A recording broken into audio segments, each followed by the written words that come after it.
காலையிலேயே கோயிலுக்கு கிளம்பி போயாச்சு. 12 வருஷத்துக்கு ஒரு தடவை நடக்கிற மகா கும்பாபிஷேகம் தான் பார்க்க போயிருந்தோம். நல்லா கூட்டமாக இருந்தது. சரியாகவே தெரியல எங்கே நின்று பார்த்தாலும். கேமராவில் காமிச்சிட்டு இருந்தாங்க, அதுவும் பெரிய டிவி வச்சு காமிச்சிட்டு இருந்தாங்க. அதுதான் பார்த்துட்டு இருந்தோம் கொஞ்ச நேரம். அதுக்கப்புறம் கும்பத்தில் புனித நீர் தெளிக்கலாம் அப்படி சொல்லி போயிருந்தாங்க, அங்கே நின்றுட்டு இருந்தோம். நல்லா சாமி கும்பிட்டோம். உள்ளேயும் பூஜை நடந்துட்டு இருந்துச்சு. நல்ல கூட்டமாக இருந்தது. கிட்டத்தட்ட கோயிலுக்குள்ளேயே ஒரு 500 1000 பேர்கிட்ட இருந்திருப்பாங்க. அவ்வளோ கூட்டமாக இருந்தது. கோயிலில் ஒரு மரம் இருக்குது, அது என்ன மரம்னே தெரியல. உங்களுக்கு தெரிஞ்சால் மறக்காமல் கமெண்ட் பண்ணுங்கள்.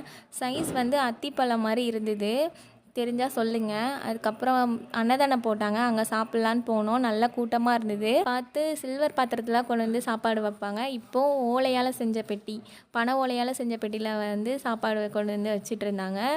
அப்புறம் சாப்பிட்டுட்டு வீட்டுக்கு போயிட்டோம். பூஜை இருக்குதுன்னு சொன்னாங்க. கோயிலில் வந்து நல்லா பூஜை பார்த்துட்டு சாமி கும்பிட்டுட்டு அப்படியே வீட்டுக்கு கிளம்பி வந்துட்டோம்.